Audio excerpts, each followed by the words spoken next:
Hello, and welcome to the Empowerography Podcast.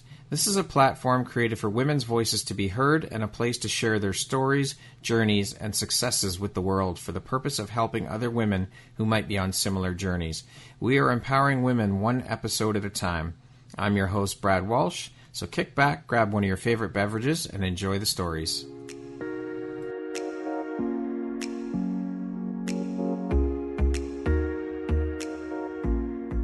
If you're looking for jewelry that makes an impact on your self-care routine and your style, Empowerography would love to offer you a discount code to one of our exclusive partners, Quartz & Canary Jewelry and Wellness Company. Please use code EMPOWER15 to receive 15% off upon checkout at www.quartzandcanary.com. Quartz & Canary is truly the place where spirituality meets style. Hello there, Brad Walsh here, your host of the Empowerography Podcast. Today, my guest is Sonya Gilmour. She is the owner of Design to Perfection Decor based in Burlington, Ontario. How are you doing today, Sonya? I'm doing well. How about yourself? I'm doing great, thank you. The sun is shining, so it's is nice. I mean, it's a little chilly out, but at least the sun's out. It makes it that much more bearable. I know. It's winter, right? Yeah. So. Thank you so much for taking the time to be here today, Sonya, and be a guest and be part of the Empowerography community. I appreciate you taking the time, and I'm looking forward to chatting with you. Well, thank you for having me. It's a pleasure. So how long have you been running Design to Perfection Decor now? I have been running it for about 2 years, sorry. Okay. But I've been in the industry for a while now. Okay. My cousin started Design to Perfection Kitchen Concepts, Inc., which is a renovation, full home renovation company since 2009. Okay. And I've always done decor on the side.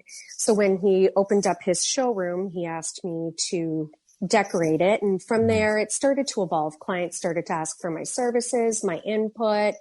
He started to involve me in the meetings.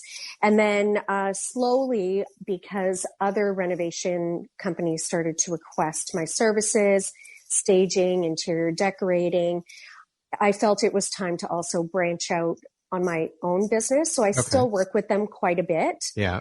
But I also work with several other renovation companies or clients and real estate agents and all of that kind of stuff. So you are still tied in with them though, but you also branched out on your own and took the name with you, Design to Perfection Decor. Yeah. Decor. Okay. Yeah. Yeah. So like I said, I'm working with them. I work with several other renovation companies. I'm working on a beautiful project with Goldwing Renovations right now. Awesome. I've done work with Stella Construction. So it's growing. Excellent. That growth is good. Which is great. But my passion is the renovation process. Right. I love being there from start to finish.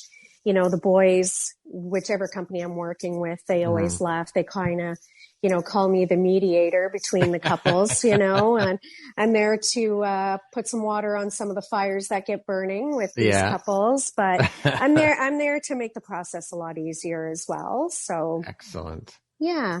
So I've started programs for my clients as well, where I've gone out to several stores around the surrounding area. Right.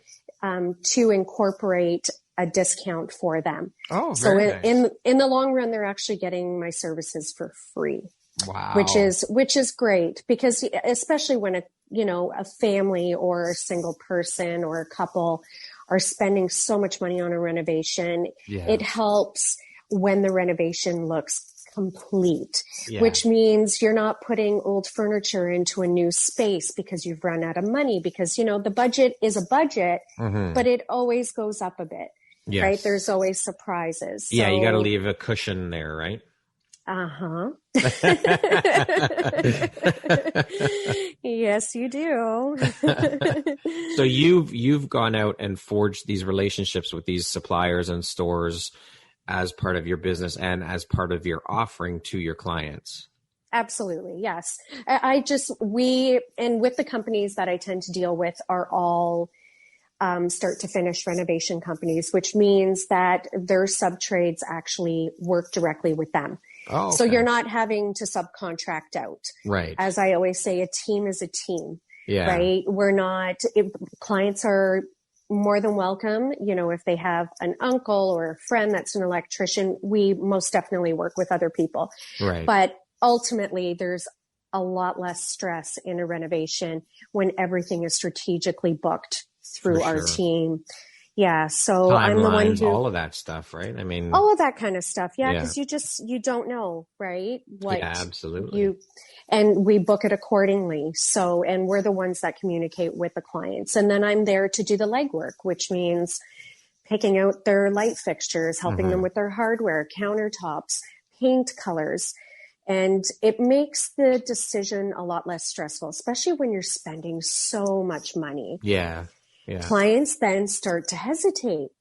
And they're thinking, oh my God, if I'm spending this much on this counter, am I going to be sick of it in a few months? And I'm there to guide them, you know, to tell them what to spend the money on, what you should cut back on, what you shouldn't spend your money on. You know, there's been clients that have made some foolish decisions right off the get-go, and I'm there to sit them and bring them down to reality and say, listen, yes, that bright red countertop is gorgeous and it's $15,000, but I can guarantee you 90% of the people that come to see your home are not going to want that red countertop.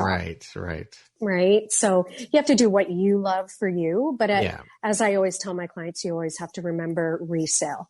You always have to think resale, even though you think you're never going to leave. You never know what life brings you. Yeah. So we want to make sure that you're putting in as much money that you're going to get back. Right. So you are essentially a one-stop shop. We are. That's with amazing. All the teams that I work with. Yeah, that's incredible.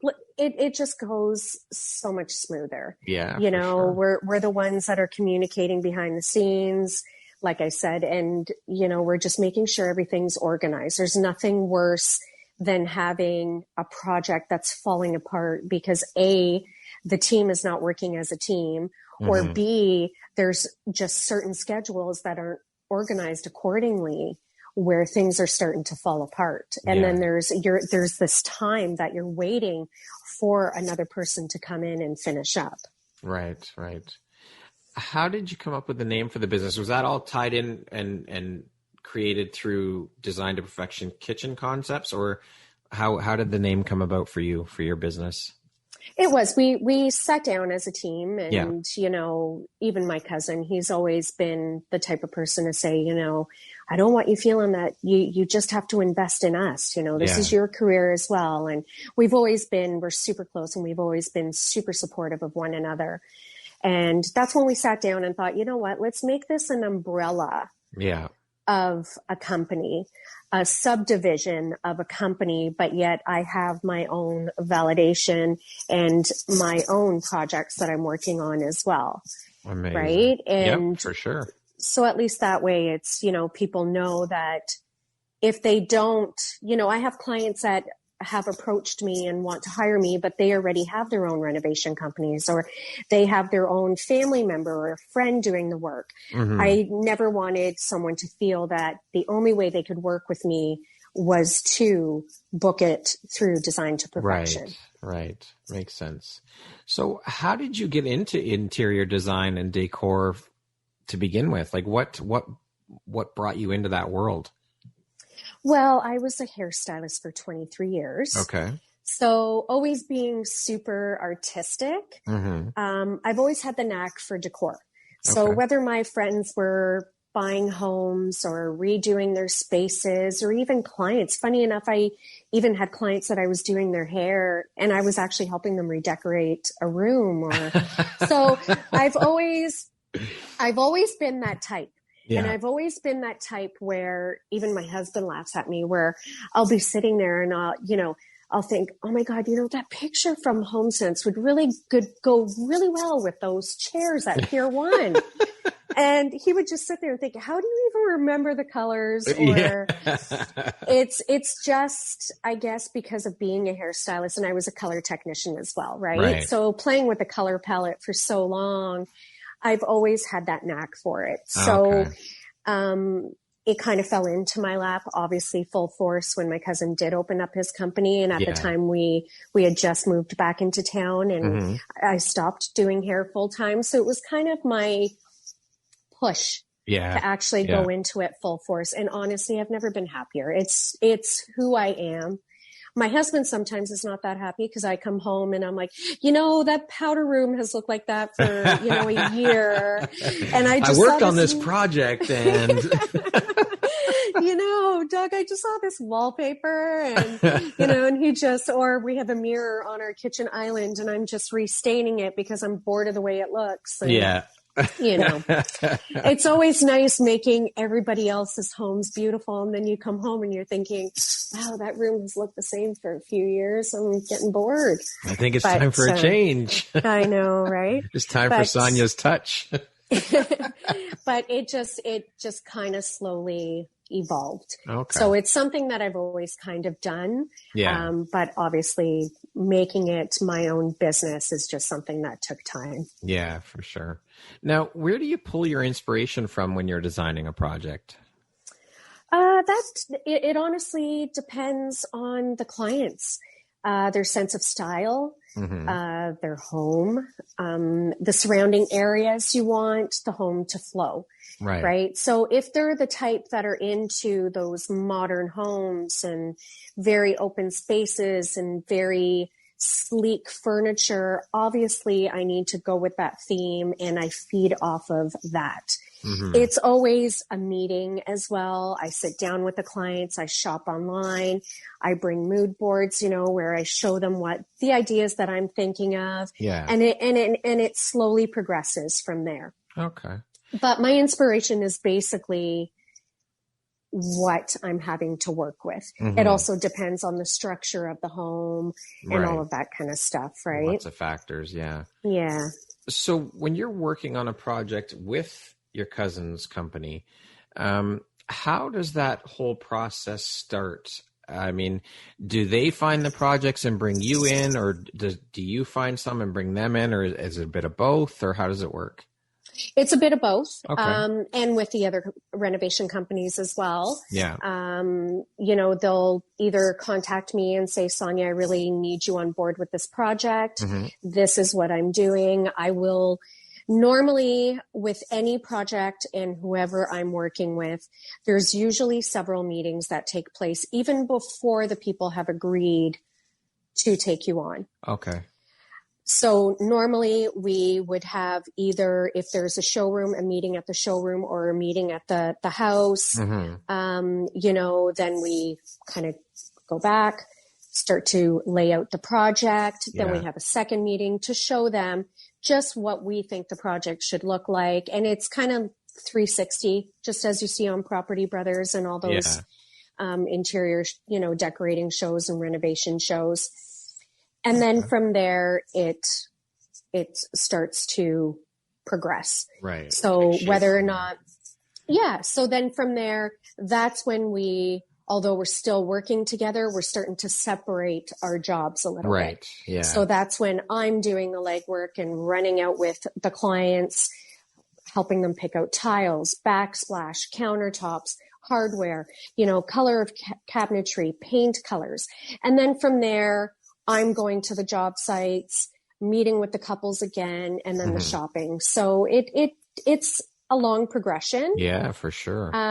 But it works. It works really well because I think the more we're all involved in the same project together, ultimately the better it's going to look. Yeah, absolutely. What would you say is the most inspiring or rewarding part of your business for you? The clients' reactions. Yeah. Just seeing their vision, because regardless, normally, whether or not people are good at choosing decor or visualizing, there's so many different websites like Pinterest and House and Instagram where they are collecting different visions of what they want, what they want their space to look like, functionality. Seeing their reactions when everything is done, seeing their reactions when even certain pieces are starting to come together, that's when it's rewarding. Yeah. Them wanting my opinion, even if they're out and they see a vase and they're just not sure, them sending me the text and knowing that they need my okay in order to purchase that item. You know, that alone just shows that they're trusting me. Yeah, for sure. You have different types of clients and you have to go with it. Some clients want to choose everything on their own, but just need your okay. Then there are others that really need you by their side. They have no idea. Hand-holding. Yeah. They have no idea what they truly want. They kind of, guess. But then you're giving them that okay to push forward and no, I think this is the best choice. Which of those two types that you just described do you actually prefer to work with? Ones that trust in me. Yeah. Obviously, it's sometimes it can be challenging when they think they want a certain vision, but everything that they've chosen is so outside of that vision. That's what I was going to ask you. Have you ever had to completely shut someone down on everything they're going with? No, because regardless, at the end of the day, they're spending the money, right? Yeah. And I'm there to support them as well. And I want to make the best decision for them. Sometimes, yes, certain things that they're not bending on, I sit back and I'm like, but why that couch? Oh my God, but why? But at the end of the day, I had one client years ago that everything had to be her choice. And it didn't click into me till later on. I had chosen this area rug for her front hall. At first, she's like, no, I don't like it. I get a text message, a week later, Sonya, I really like that area rug. Well, you think HomeSense has that area rug waiting for Sonya to go pick it up? No, it's gone. So I literally searched like 6 different HomeSense within a week and nothing. No word of a lie. 2 months later, somebody must have returned it. Yeah. 2 months later, I find this rug. And she turns to me and I sent her the message. Yeah. I said, look what I found. Yeah, I don't like that one. I'm thinking, oh my God, what is going on here? So I'm sitting back and I said, okay, no problem. We'll keep looking. Don't worry. I get a message from her 2 days later and it's the same bloody area rug. And she said, look what I found. And then it was almost like an epiphany, like a light bulb went up in my head. Yeah. And I sat back and I thought, oh my God, she wants to be the one to choose it. Right? And of course I'm going to take that in. And I said, oh my God, great choice. You did good. What else can you do but that anyway? No, and it's not a competition between you and your clients, and I think that's where a lot of people go wrong is that they're adamant, even when they work with certain people. At the end of the day, my clients are the ones that are living in that space. Yeah. So sometimes I have to bend. Sometimes I have to modify things that I will voice my opinion and I will say, I think you guys are making a big mistake, but at the same time, this is your purchase and I'm here to support your decision and go along the project with you. Even if it means, yes, you made the decision. You found the rug. Don't worry. Yeah. I sent this to you a few days before, but okay. Okay, whatever. Let poor Sonya just go to 6 different HomeSenses. Yeah. Let Sonya run around like a chicken with no head.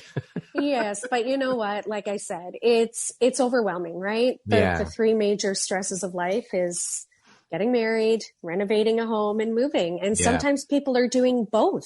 They're doing moving and renovating at the same time. So you just have to sit back, and the boys are so good too. They're hilarious. They'll call me and they'll say, you need to be here by 1:00 because somebody's going to be in the dumpster. And I don't know who it's going to be, and it's all, we joke. We have a good time with work. It's just, like I said, people get heated, couples get heated. He has a taste, she has a taste. And I think that's what's the most challenging, and I will sit down and say, listen, let's kind of find somewhere in between. Why don't you bend on this for him and he will do the same for you on this, and that's, I'm a like mediator. You said, Sonya, the mediator. Yep. Yeah, that's Sonya. That sounds like that's probably the bigger part of your job. Yes, not all the time, right? Some men don't even want to be involved. Yes. Where they're just whatever. Yeah. You know, they do the whatever hand. I don't care. She's not going to like what I pick, and I'm a smart man. So I'll just stay out of it. Yeah. You know, it's like I said, we all cope differently. We all have different tastes, and you just have to learn how to work with that. Yeah. So aside from this successful business you're running, you're also known to do quite a bit of volunteer work, and specifically with the Angel Project. Can you tell us about your work with the Angel Project and what that's all about? The Angel Project is the most wonderful charity. It helps patients in complex care. So it is patients that are never coming home. The majority, honestly, there have been a few that the Angel Project have been able to bring home, but the majority, they are lifers. Right. They are paralyzed. You know, they can't leave a hospital. Lizette contacted me in October 2018, and Doug and I get approached by many, many different charities. Right. And my husband has also done many fundraisers where he would have, you know, Dougie Ball, Dougie Bowl, and he would donate to charities like Ronald McDonald House, Diabetes Association, Special Olympics. So when she approached me, my dad was sick for 12 years before he passed away. And if he did survive, he would have been a complex care patient. Right. They told us there was no way he could ever come home in the state that he was in. And taking care of somebody for 12 years, going through what I had to go through at such a young age, like I was 21. You know, my dad was in and out of the hospital, and my mom was taking care of him. I was the one paying the bills, helping to keep ends meet, raising my siblings. Jeez. So when Lizette did approach me, I truly read her heartfelt message. And I just knew that we needed to get involved with a type of charity like that. So initially we started adopting patients for Christmas. To our local hospital, which is Joseph Brant here in Burlington. And then it started to grow where it's Oakville, Trafalgar, another place in London, which is a complex care. And we were adopting patients, we were adopting wards.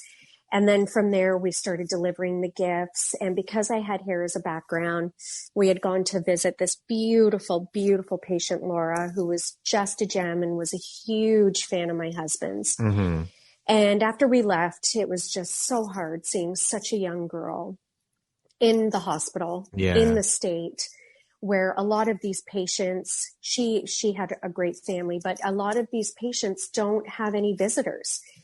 You know, a lot of them are forgotten about, or it's just, it's too hard to see you that way. I can't cope. You know, there was even a young man who bought a motorcycle and got into an accident, and his parents literally had a memorial for him when he was in a coma, you know, and you hear stories like this. And when we went to go visit her, she was saying she hadn't had her hair cut in so long. And I pulled Lizette aside and I said, listen, why don't we, I have hair, you know, as my background. Why don't we start coming into the hospital? Let me cut her hair. Let me make her feel beautiful. So from there, we've, you know, when my husband does have his tournaments or whatnot, we became fully involved, and now we're ambassadors for this wonderful charity. That's amazing. It sounds like an incredible charity. And the fact that all that you had to go through and deal with at such a young age, and then continuing to give back to the community, like the way that you and your husband are, is just so inspiring and so incredible. It's incredibly selfless.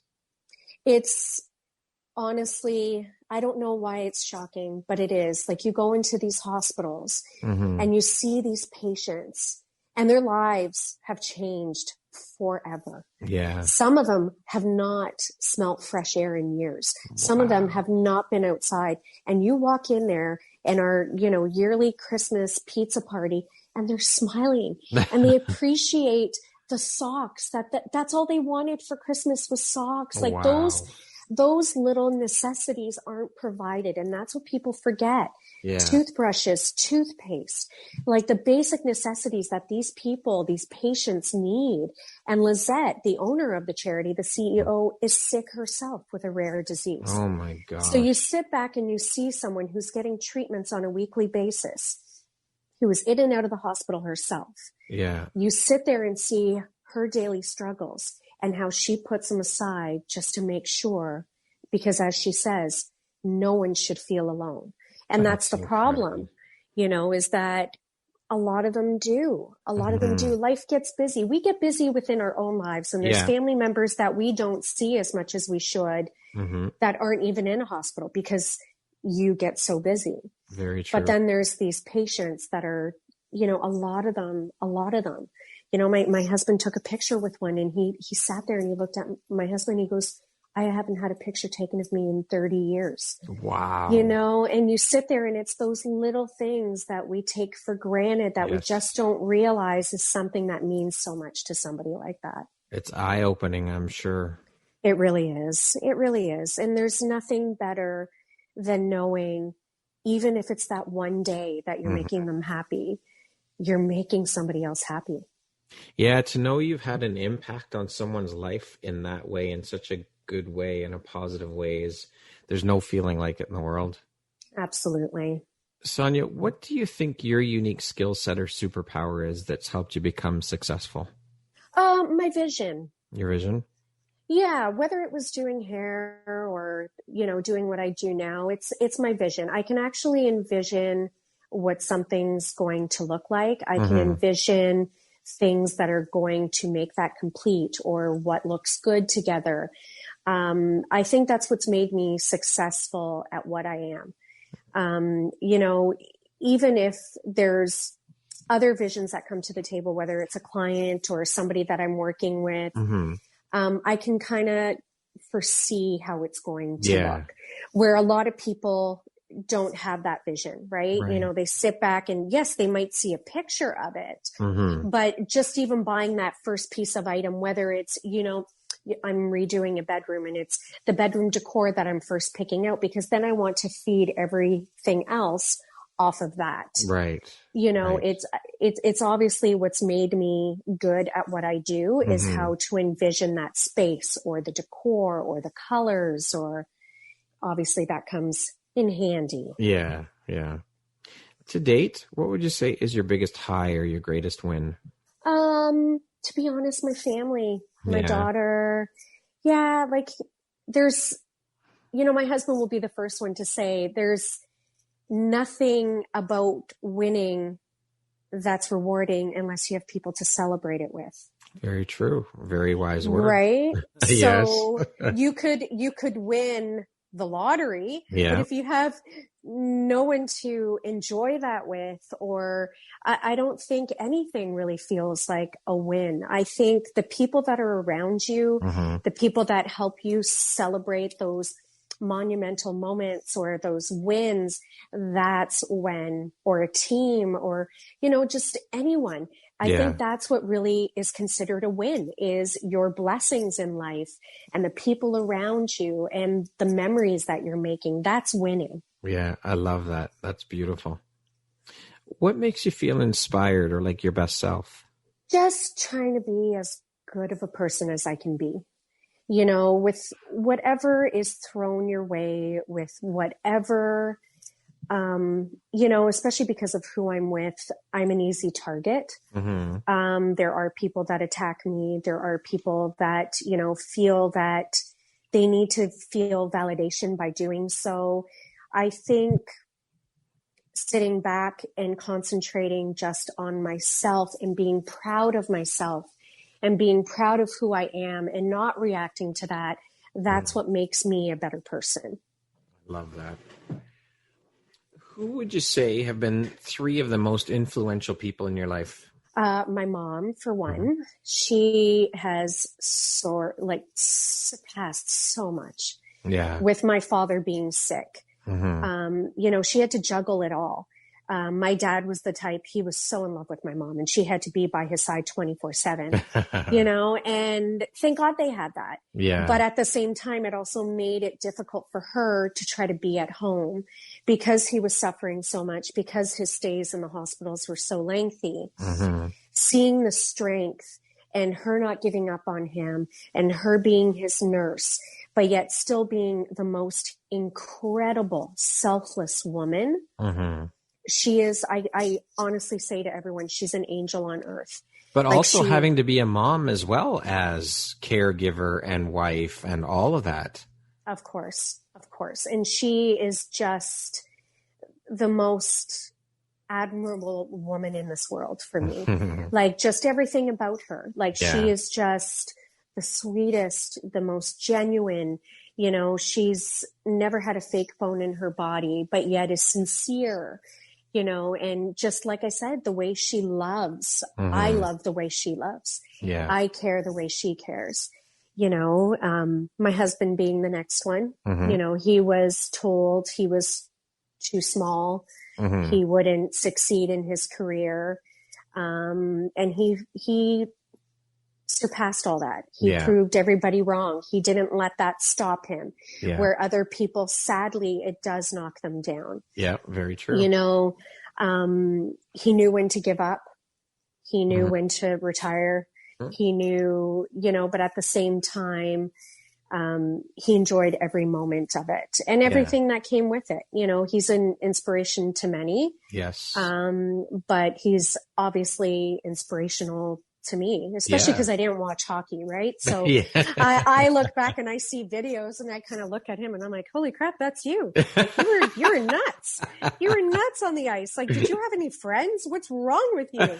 But you know, it's funny because I guess I looked at it as at a different angle because I didn't really watch hockey. I didn't watch his career. I didn't really know who he was as a person, you know? So when you meet somebody like that, it is an inspiration, and it's an inspiration that he's remained humble. He's never forgotten where he's come from, which is a lot like me. You know, he came from a blue collared family and that's the way we live. Yeah. You know, and the other one is my little girl. She is 12, and such a kind, sweet soul.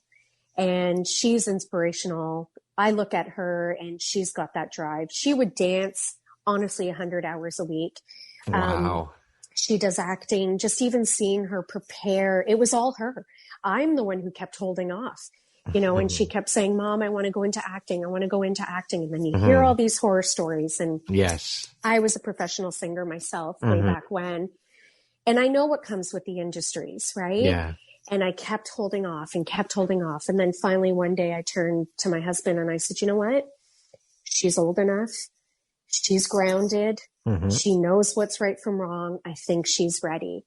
And she was inspirational to me because I knew she was ready for that. Yeah. And to be at such a young age and to know that they are prepared for the ugly stuff. Yes, because it is there for sure. Oh, it's there. And it's there sometimes a lot more than the good, you know, and just to see her at such a young age, to see that little old soul in her, you know, she's this little old soul inside. She's just, you know, as any parent would say, our kids inspire us daily, right? For sure.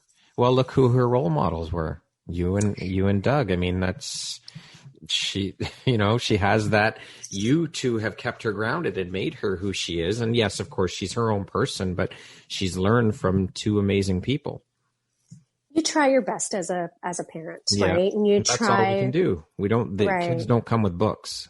No. And I've always tried to not let her be angry at a situation, not let her be angry at a certain person. I've always tried to sit with her and really get her to understand certain situations and why they might be happening and why that person might be doing that, instead of, you know, being that type of person where I've never let all the situations in my life harden me or change me. And I don't want that for her as well. Absolutely. Yeah. You know, you see some people that have surpassed so much in life, and I'm not here to say you shouldn't let it affect you the way you do.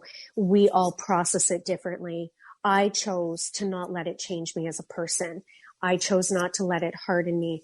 I chose not to be bitter about the curveballs that were thrown in my life. I was thrown quite a bit, but I wanted to learn from that and appreciate, okay, yeah, this sucks right now, but it's going to get better, but only if I allow things to get better, not use things as a crutch. Yeah, for sure. Very, very wise lessons. That's for sure. What would you say is one of the best pieces of advice you've ever received, Sonya? The best advice is when someone hurts you, it's not about you. It's about them.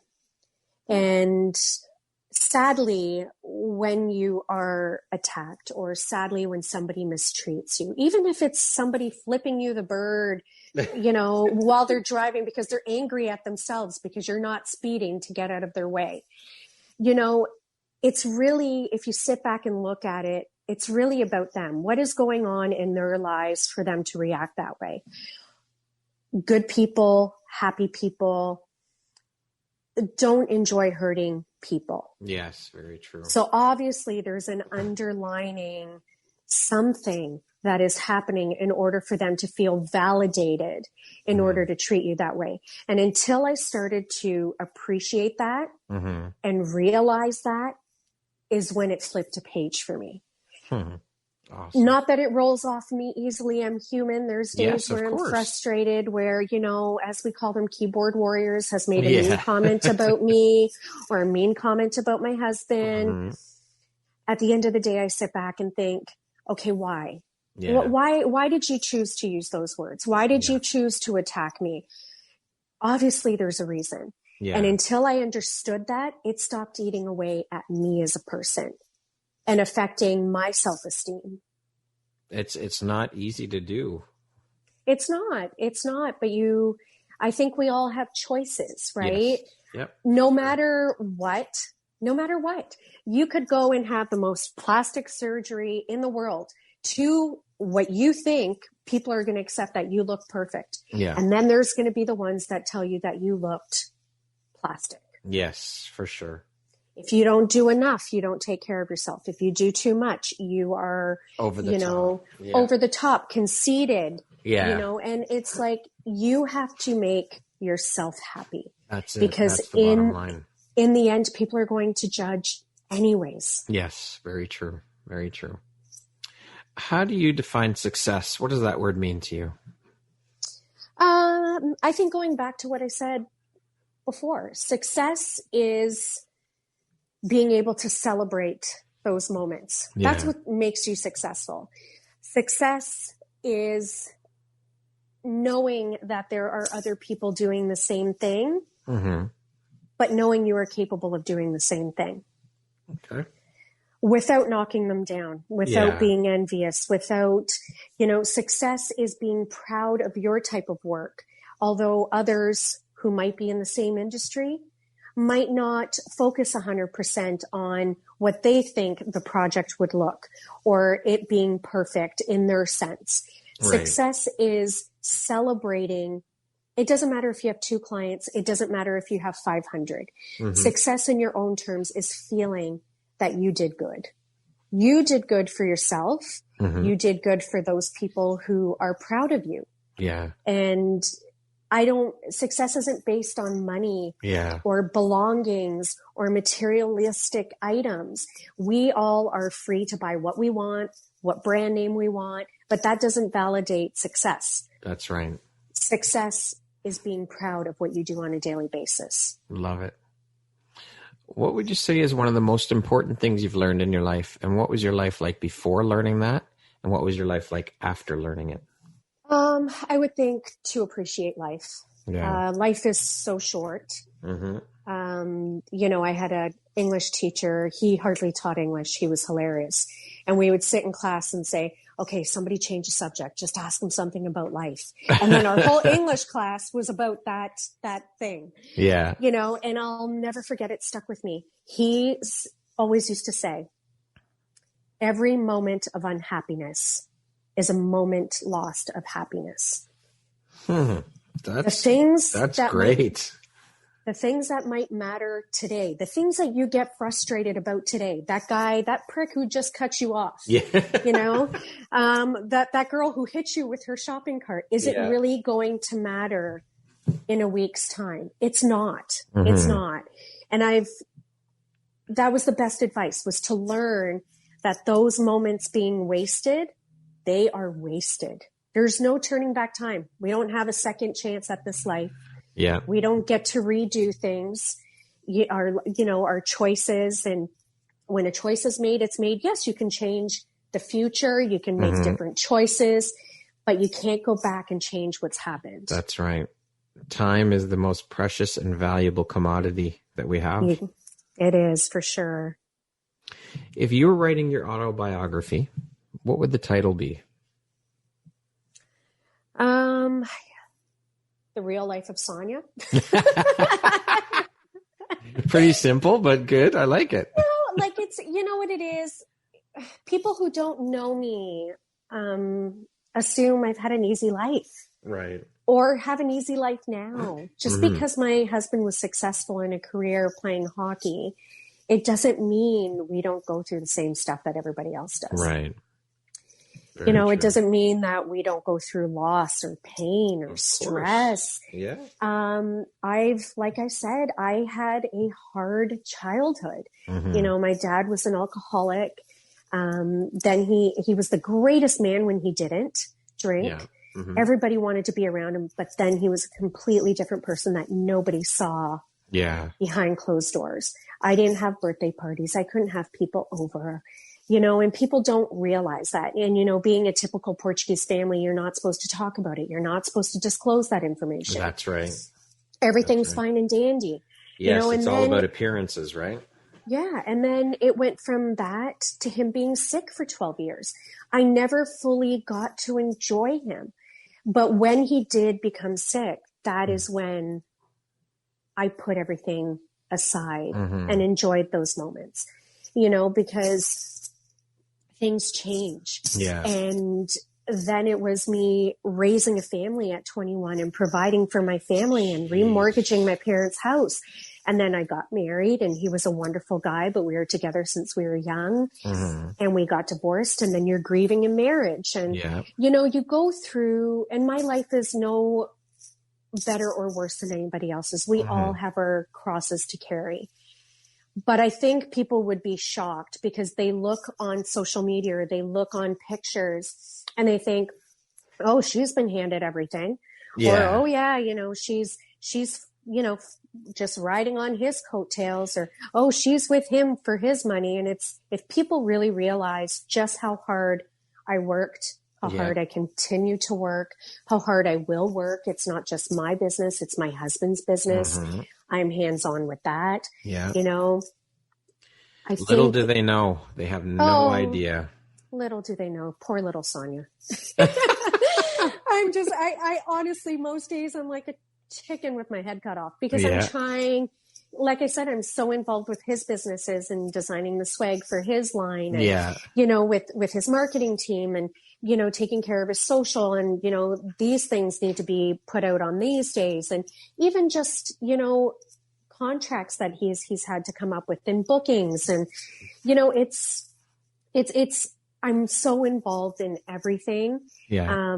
And it's funny how people perceive that. Yes. So I think an autobiography for them to see that, no, Sonya doesn't have nannies. No, Sonya is actually cleaning her own house. Sonya's the real deal. Yeah, Sonya's cleaning her own house, although I love the house. It's like I said, I think there's so many layers to me that's, that would be the name of my book for sure. Awesome. What is the most recent investment you've made in yourself? Just taking care of myself, spending time on my own, especially with COVID, right? Yeah. Like, especially with my husband's job, everything got shut down. Yeah. So he was home 100% of the time, and we have a great relationship. We get along. Thankfully, we've never been the types that headbutt a lot. Yeah. But I think with the type of person that I am, I'm such a caring person, such a loving person. I'm always taking care of others, that it's okay to enjoy the time being alone. Absolutely. And that's what I've learned. That's what I've learned to enjoy and invest in, is those little, walks by myself just to reflect. Yeah. Just those moments, whether it's meditating, whether it's even sitting on my, spinning bike in the bedroom and watching, TV, just anything to kind of allow me to unwind and bring myself down and to relax a little bit. Cause like I said, our lives are busy and it's nonstop. Even with COVID, even at home, there's always something happening. There's always something going on, and I think investing in myself and the time that I need for myself is something that I needed to get a lot better at, because I went a long time without doing that. But now you're doing it. That's good. It's key. Now I'm doing it. Well, for your own sanity. There's so many hours in the day with COVID. Sometimes, you have no choice. You're like, what to do now? I've swept the floor about 4 times today. But in all seriousness, honestly, it is important to invest in ourselves. For right? For sure. Yeah. Okay, we're going to do a little rapid fire thing here. So I've got a few questions, just 2-3 word answers. Okay. Okay. How would you describe yourself in one word? Caring. What's the first thing you notice about a person? Sincerity. Early bird or night owl? Oh, definitely early bird. If you could teach the world one thing, what would it be? Stop judging. What's one thing you want but cannot buy with money? Health. Entrepreneur life is? Rewarding. If I had an extra hour a day, I would? Oh, probably squeeze more stuff in. Who knows? I don't think I want that extra hour, because then I just have more to do. Yeah, more stuff to do, right? Yeah, for sure. My favorite way to unwind is? Just relaxing with family.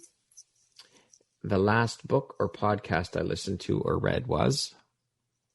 I love reading autobiographies. So I read Jessica Simpson's book. Okay. All right. That's the end of the rapid fire section. What does the word empowerment mean to you, Sonya? Empowerment means supporting one another, raising each other up. Like I said earlier, it doesn't matter how successful you are. It doesn't matter how long you've been doing it. It doesn't matter how many clients you have, or whether you're on TV or you're not, or whether people even recognize your work. As I always say, my only competition is myself. Yes, for the sure. minute you start to try to compete with others is when you're not empowering others. You are actually trying to take focus off of what they're doing. And I think empowering everybody, like even the other day, I had another girl who does interior design, and she wrote me a beautiful message. And she's like, thank you for always liking my photos. I love your work. And it's stuff like that is, praising each other for what they do. It might not be your sense of style. It might not be to your liking, but we all should be praised and raise each other up and not knock each other down. Absolutely. And not say, oh, that person, they do this, or that person, they're going to steal your money. They're not good at what they do. Yeah. That is not empowering. For sure. If you came with a warning label, what would yours say? Small but mighty. I love it. That's amazing. I think my husband instantly became scared of me when he saw me playing on a co-ed soccer league when we first started dating. Yeah. He looked at me and he's like, seriously, you're scary. Like, you do not back down. I'm the most caring person, the most loving person. When it comes to sports, though, I can get a little mean, and it's not a nice personality trait, but there's nothing better than playing with a bunch of men and they think you don't fight back, and you do, but, and I'm a tough little cookie. Like I'm only 5'1", I'm pint sized, but I've surpassed so much. Sometimes, yes, you feel like it's breaking you down, but I've always gotten up. Small things, or how's that?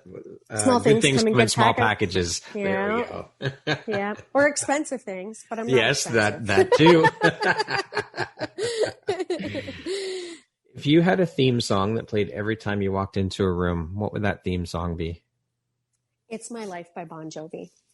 Awesome. Not only do I have a secret crush on Mr. John, and my husband knows very well about it. What woman doesn't? I know, right? Get in line, Sonya, get in line. Yes.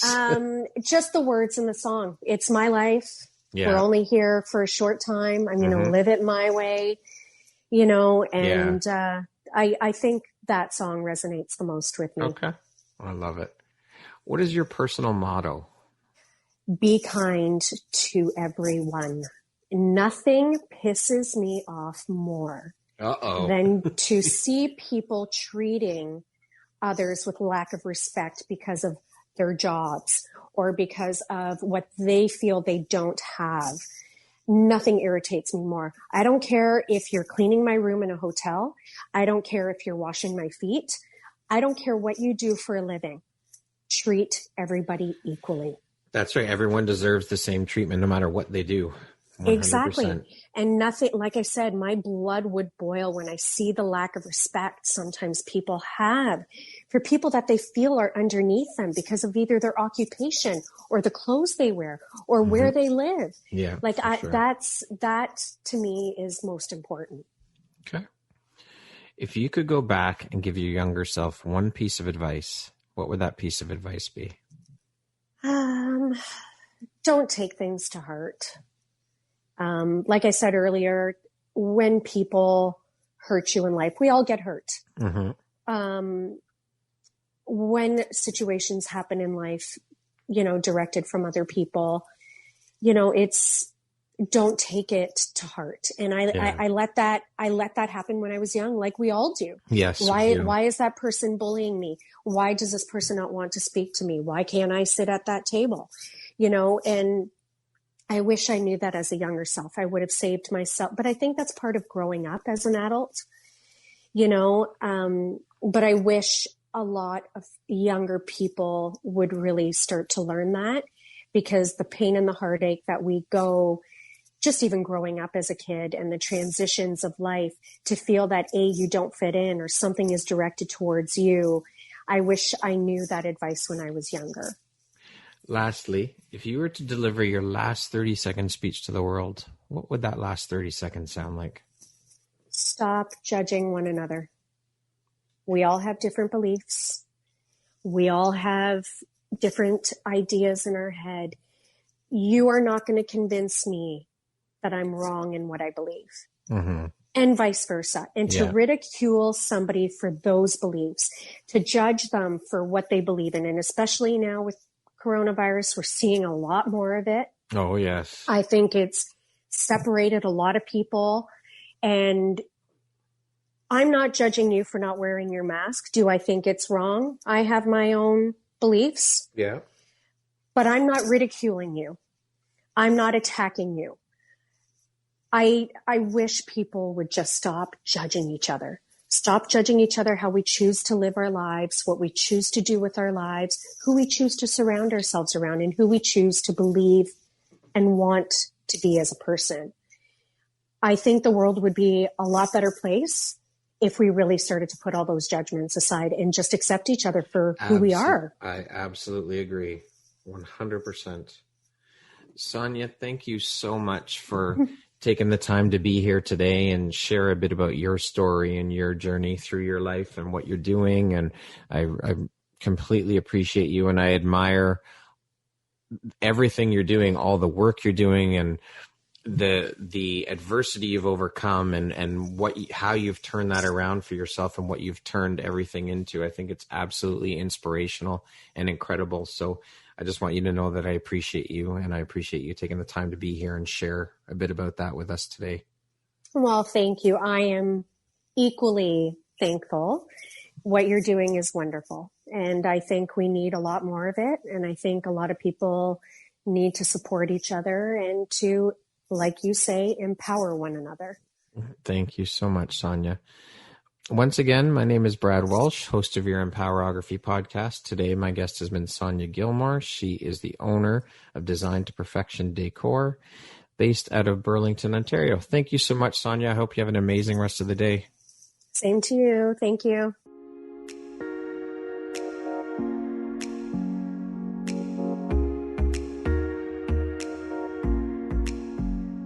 Thank you very much for listening to this podcast. If you haven't yet, please be sure to subscribe, rate, review, and share with all your friends.